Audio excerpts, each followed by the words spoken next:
Brian, when it comes to Social Security, you've got a number of choices. Chief among them is when you take Social Security. The earliest that you can take it is age 62. Is that a mistake many times? It can be a mistake, especially if you're working or if you plan to go to work.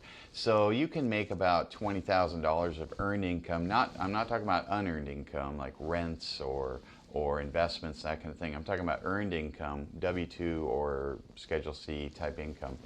If you make more than about $20,000, you got to start giving your Social Security back.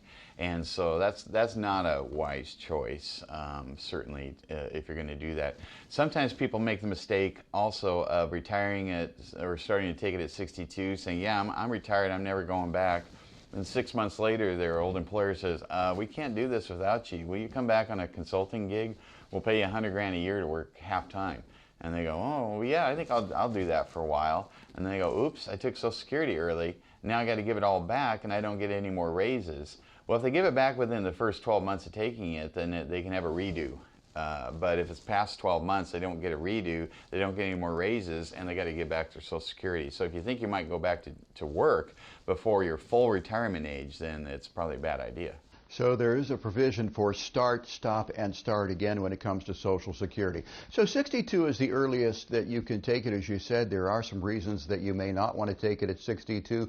What are some of the reasons that you would want to take it at 62? Well, if you're not going to work and you're single, that'd be a great time to take it because you got to live on something.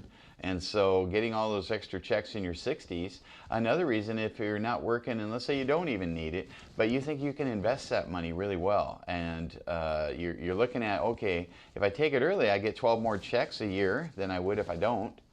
And I give up the 6.5% increases from age 62 to full retirement age. But I can take those 12 checks, put them in my investment, and have a lot more money. So I just think it's a good, wise investment thing. I'd rather have the money now growing, or I want to have the money in my 60s to live on.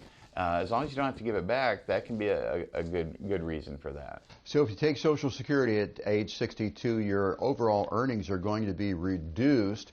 But if you take it at age 70, you're giving up 8 years of checks approximately. What's the break-even age?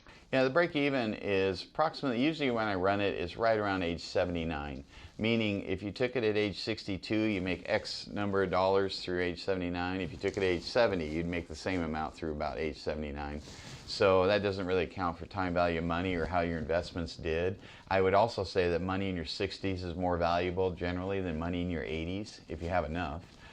So that, there's a reason to start taking it a little bit earlier. You're limited on how much you can make between say, age 62 and full retirement age. For me, my age, it's 67. That's my full retirement age. And so at 67, I can make as much as I want, not give it back. So if I plan on having earned income, then the earliest I could take it would be age 67. Now, one reason to wait to age 70 is if I'm married and maybe I think my spouse is going to outlive me, and I was a higher income earner by far, by a lot, then it makes sense to wait, because if I pass away, my spouse would be able to have my Social Security. They give up their own benefit to take my benefit for the rest of their life. And so by waiting, you might have a situation where they have a much higher cash flow after the passing of their spouse. Brian, thanks for telling us more about taking Social Security early.